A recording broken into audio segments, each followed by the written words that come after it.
Hello students, पिछले class में हमने सीरीज कॉम्बिनेशन पढ़ा था, रेसिस्टिविटी पढ़ा था और उसके क्वेश्चंस देखे थे। आज हम पैरेलल कॉम्बिनेशन पढ़ेंगे रेजिस्टेंस का, जो कि बहुत इम्पॉर्टेंट है और न्यूमेरिकल पॉइंट ऑफ व्यू से सीरीज और पैरेलल हमें आना चाहिए। ओम्स लॉ का एप्लीकेशन यहाँ समझ में आता है हमें। तो देखो यहाँ पे कि क्या है, ऐसा क्यों होता है। पैरेलल कॉम्बिनेशन कब होता है? पैरेलल जब रेजिस्टेंस आपस में एक दूसरे के पैरेलल हो, जैसे ये R1, R2 और ये R3, ये तीनों आपस में क्या है? पैरेलल है। ठीक, वोल्टमीटर भी पैरेलल में कनेक्ट होता है। ओके, इसमें हमें क्या है, यहाँ पे देखो क्या रहा है, पहले इसको पढ़ लेते हैं थोड़ा सा। When three resistors R1, R2 and R3 are connected in parallel across AB, the voltage that is potential difference in all the resistors is the same. पहला पॉइंट हमें याद रखना है कि वोल्टेज जो होता है सेम होता है पैरेलल में। दूसरा कि the total current in all the resistors is the sum of the current in each resistor. जो टोटल करेंट होगा वो जोड़ दिया जाएगा, I1, I2, I3, मैं समझा देता हूँ। और यहाँ पे the reciprocal of the equivalent resistance is the sum of reciprocal of each resistance. ये भी है, ये date is 1/R1 + 1/R2 + 1/R3। ठीक है, यहाँ पे क्या आता है answer? 1/R net equal to 1/R1 plus 1/R2 plus 1/R3। ठीक है, ये फार्मूला होता है। पहले हम इसको देखते हैं क्या क्या क्या हमें यहाँ याद रखना है। तो यहाँ पे एक बैटरी लगाई गई है, अमीटर, स्विच सब है। ठीक, यहाँ से करंट I चला, यहाँ से करंट यहाँ भी पहुँचा, लेकिन जैसे ये इस पॉइंट पे पहुँचता है, ध्यान से इस चीज़ को समझना है कि जैसे ये यहाँ पे पहुँचा, इसकी प्रॉब्लम चालू हो गई कि मैं यहाँ से तो आगे अब 3 रास्ते हैं, मैं किधर जाऊँ। ठीक, तो यहाँ पे ये क्या किया कि ये डिस्ट्रीब्यूट हो गया। पैरेलल कॉम्बिनेशन में करंट जो होता है वो डिस्ट्रीब्यूट होता है। यहाँ पे देखो, इधर गया है I1, इधर गया है I1, यहाँ पे रिप्रेजेंट किया है, इधर गया है I2 और इसमें गया है I3। ठीक, पहले सर्किट में इसने बोला कि भैया अब यहाँ से तो बंटवारा होना चालू हो गया है, तो बोला कि कुछ इधर जाएगा, कुछ इधर जाएगा, कुछ इधर जाएगा, तीनों। ठीक है, अब देखो कि तीनों वापिस यहाँ पे हमको मिल रहा है I। यहाँ पे I1 चला, वापिस यहाँ आया, ये यहाँ आया, ये यहाँ आया। ठीक है, और यहाँ पे हो जाएगा अपना क्या, I1 plus I2 plus I3। ये तीनों करंट वापिस ऐड हो जाएंगे क्योंकि I चला था और I आ गया इनकमिंग इक्वल टू आउटगोइंग। ठीक है ना, यहाँ पे फिर वापस। दूसरा याद रखना है कि करंट, पहला तो हो गया कि करंट डिस्ट्रीब्यूट हो रहा है और सम कर देंगे, टोटल आ जाएगा। दूसरा याद रखना है कि पोटेंशियल जो होता है सेम होता है। जैसे इसके पास भी वोल्टेज जाएगा V, इसमें भी कितना वोल्टेज आएगा V। ठीक है ना, पहले वाले में भी R3 में भी, R2 के पास भी V, R1 के पास भी V, मतलब ये कॉमन वोल्टेज जाएगा तीनों में। ठीक है ना, ऐसा क्यों किया जाता है? तो अगर एक सर्किट अगर ख़राब हो गया तो बाकी दो में कट ना लगे, बाकी वर्किंग करता रहे। ठीक है ना, तो यहाँ पे क्या याद रखना हमें कि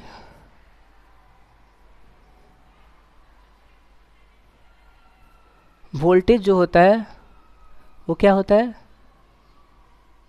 सेम। वोल्टेज क्या होता है? सेम। और करंट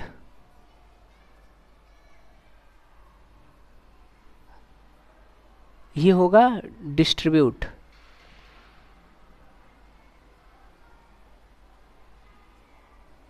करंट का होगा डिस्ट्रीब्यूशन। ठीक, करंट अपना डिस्ट्रीब्यूट होगा। अगर इसका डेरिवेशन देखा जाएगा तो डेरिवेशन के लिए हम क्या करेंगे? ओम्स लॉ लगाएंगे, यूजिंग ओम्स लॉ। यहाँ पे याद क्या रखना है कि हमको करेंट का जो है वो टोटल मिलना चाहिए। तो that is I net equal to I1 plus I2 plus I3। ये इसमें पैरेलल कॉम्बिनेशन में हमें ये याद रखना है, यहाँ पे दिख रहा है कि हमारा जो I1 equal to I2, I1 plus I2 plus I3 equal to I, तो वही मैंने लिखा है। अब क्या करेंगे कि I नेट के जगह पे लिखेंगे V net upon R net, ठीक है, क्योंकि V इक्वल टू क्या होता है, V इक्वल टू अपना IR, वहाँ से आ गया।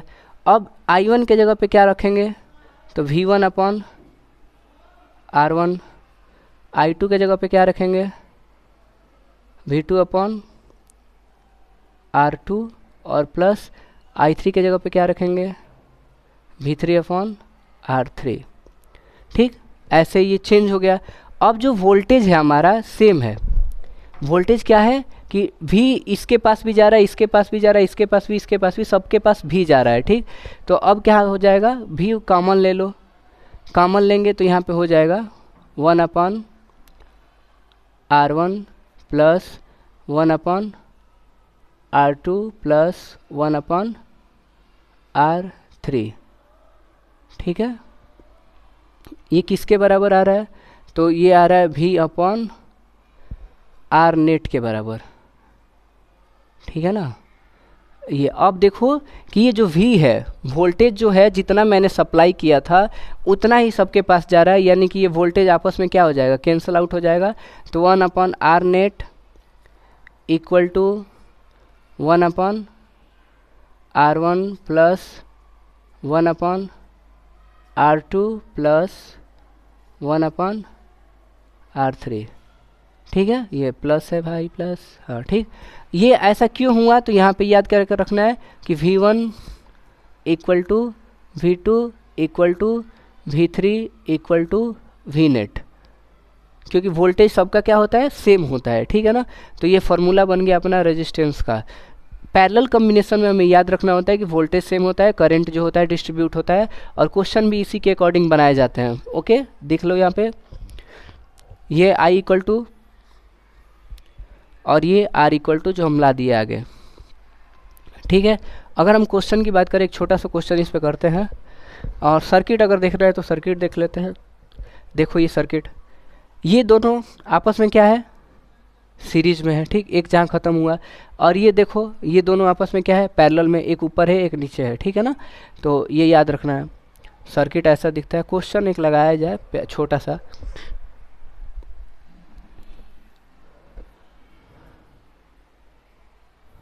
ठीक है,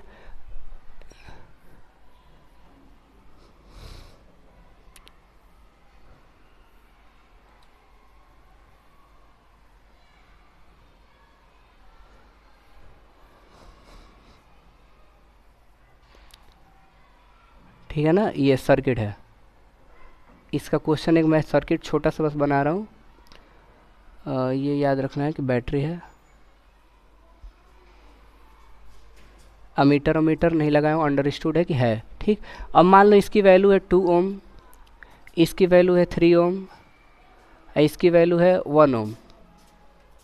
ठीक, और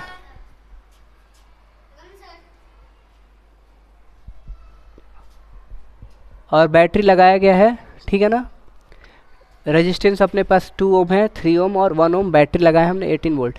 तो यहाँ पे क्या क्या पूछा जा सकता है हमको, कि सबसे पहले पूछा जाएगा कि R नेट कितना होगा। ठीक, इफेक्टिव रेजिस्टेंस कितना होगा। फिर पूछेगा कि अपना करेंट I नेट कितना होगा,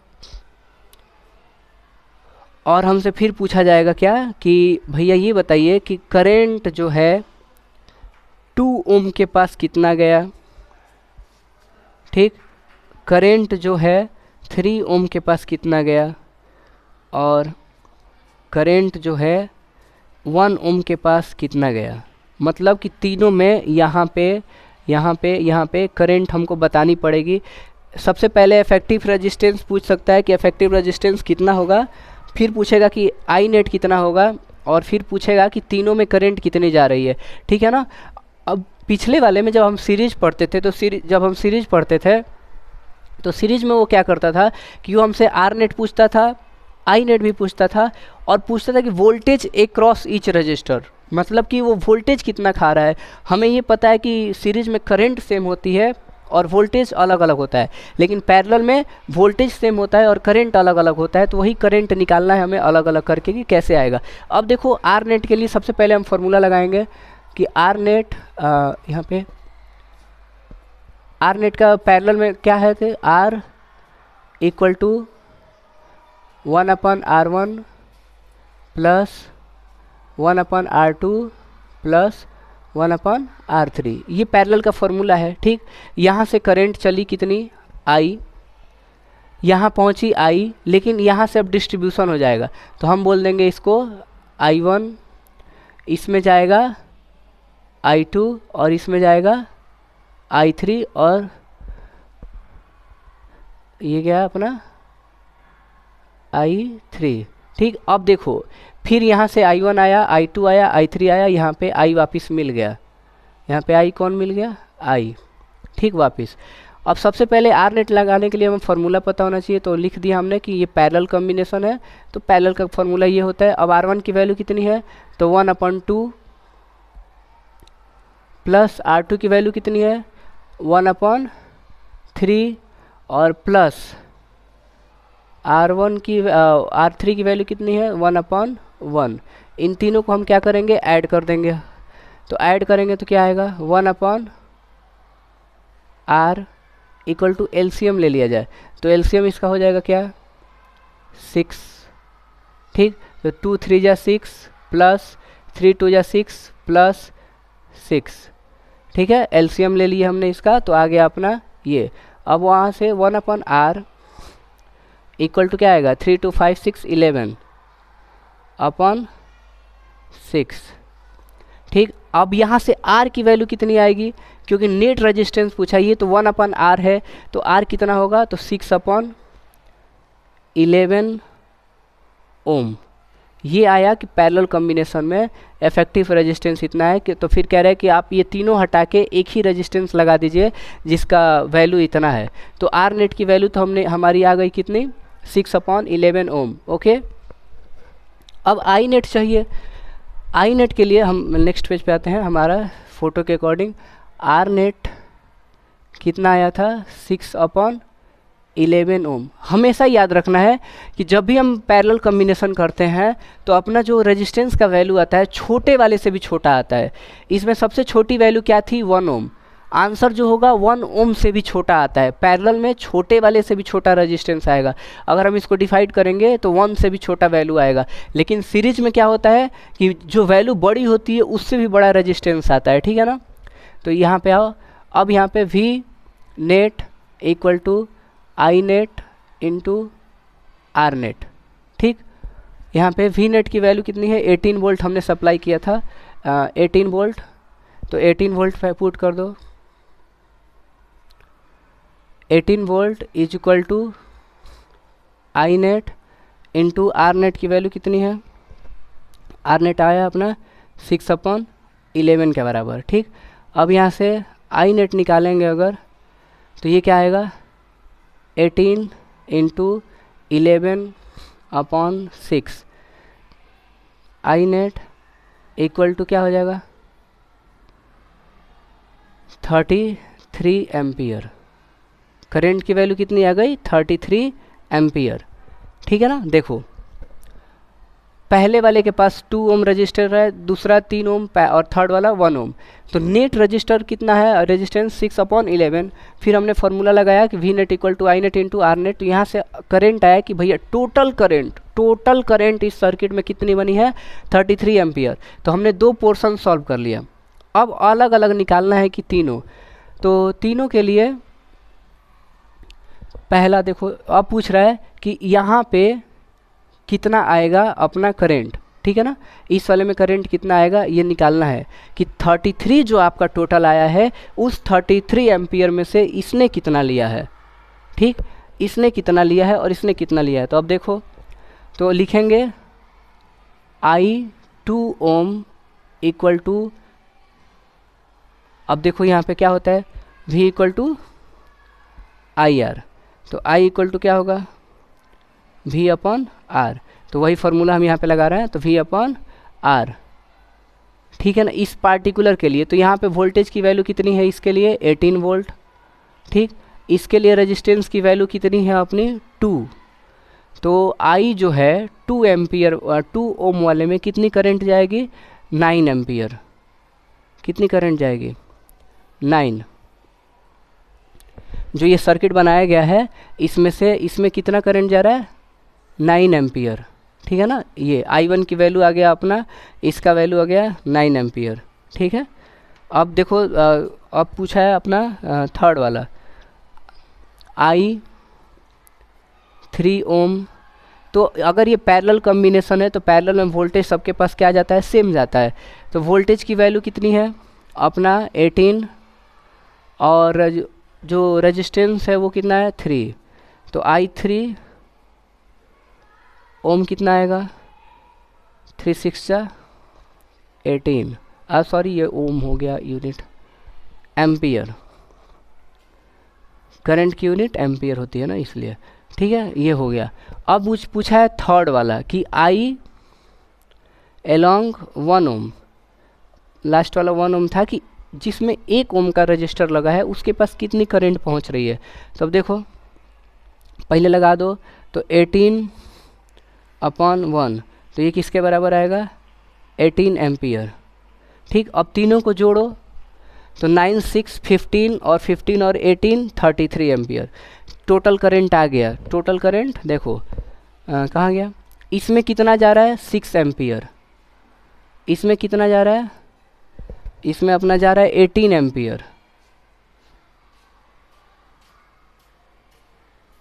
इसमें 18 एम्पियर जा रहा है, ये यहाँ आ गया।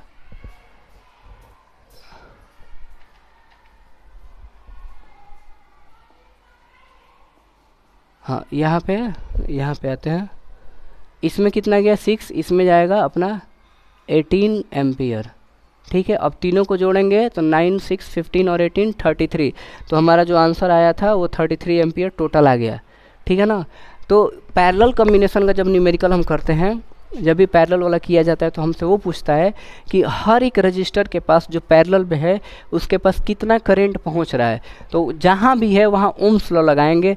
देखो यहाँ भी ओम्स लॉ लगा है, यहाँ भी ओम्स लॉ लगा है, यहाँ भी ओम्स लॉ लगा है, ठीक है ना, पैरेलल में। और सीरीज में क्या होता था, सीरीज में हमसे ये पूछता था कि आर नेट बताइए, आई नेट बताइए और effective register across each effective voltage across each resistance, मतलब वहाँ पे पोटेंशियल अलग अलग होता था, यहाँ पे करंट अलग अलग होता है। एक क्वेश्चन और करने का करते हैं। एक क्वेश्चन देखो, एक छोटा सा,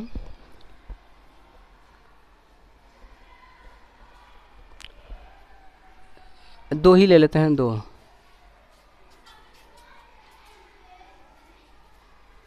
एक और इसमें ऐड कर दे क्या, हाँ लो। ऐसा क्या बन गया, चलो बन गया तो बन गया।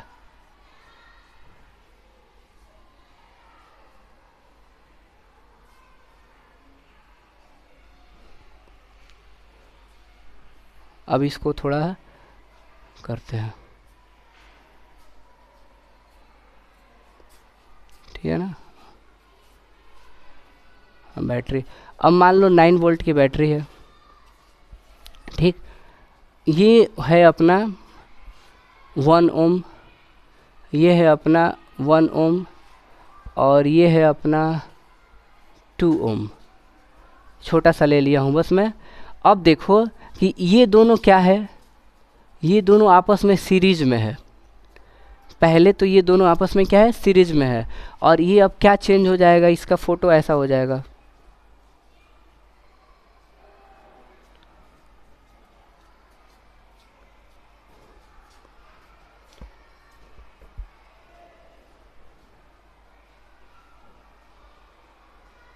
ये हो गया अपना 9 वोल्ट और ये कितना पहले से था 2, और ये कितना था, अब ये कितना हो गया 2 ओम। इन दोनों को हटा के, क्योंकि इसका जो वैल्यू होगा R series equal to R1 plus R2, ठीक है ना। तो यहाँ से आर सीरीज की वैल्यू इसकी क्या हो जाएगी 2 ओम। ठीक है ना, मतलब कि आप इन दोनों को हटा के एक 2 ओम का रजिस्टर रख दीजिए तो काम हो जाएगा। अब ये दोनों आपस में क्या है, पैरेलल में है, ये दोनों आपस में क्या है, पैरेलल में। अब यहाँ पे पैरेलल का फॉर्मूला लगाओ।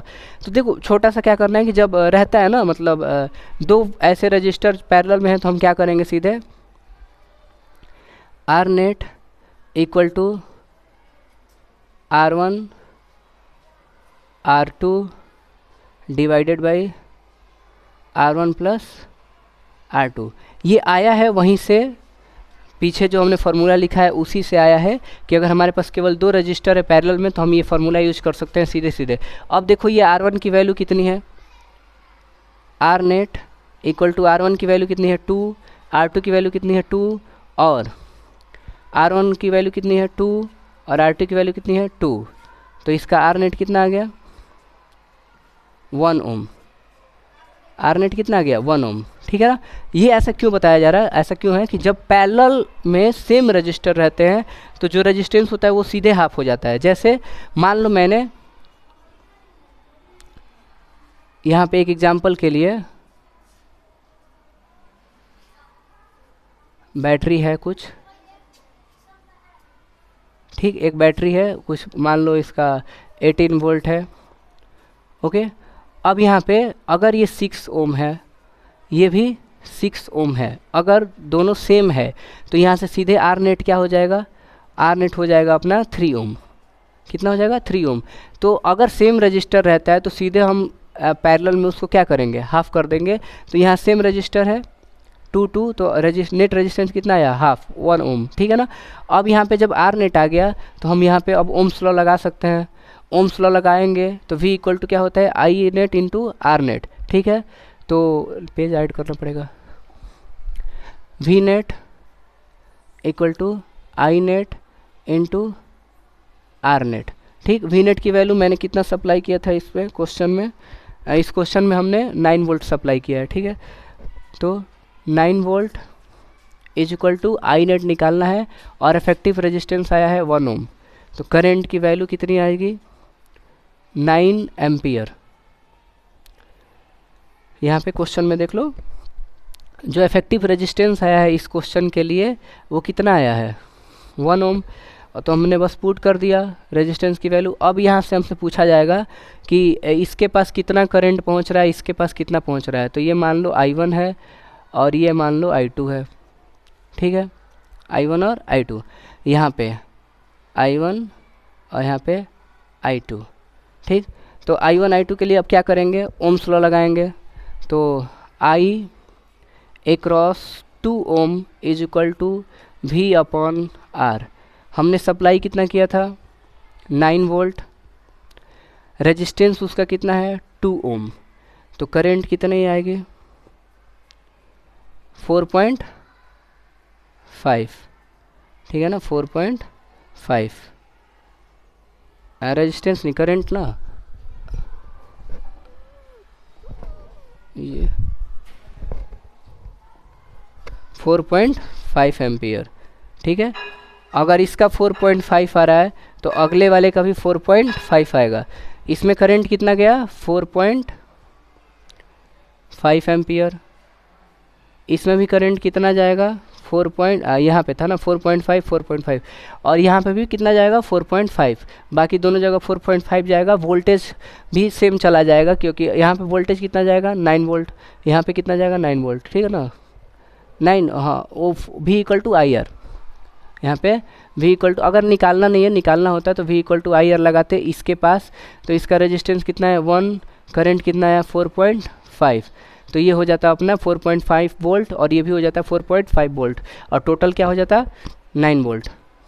तो ये आपके क्लास का नहीं है, मतलब अगर अलग अलग पूछा जाता तब हमें क्या याद रखना है कि पैरेलल वाले में हमसे क्या पूछ रहा है।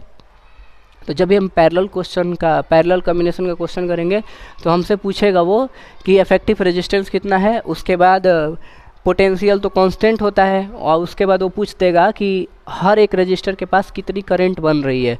ठीक है ना, तो उसके लिए कुछ नहीं करना है, ओम्स लॉ लगाना है।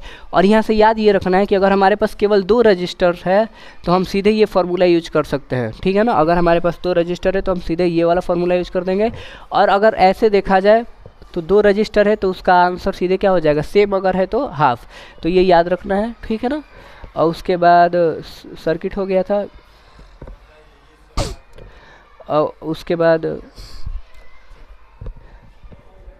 ये electrical energy and electrical power, उसको नेक्स्ट में वीडियो में हम लोग देखेंगे। Okay, thank you.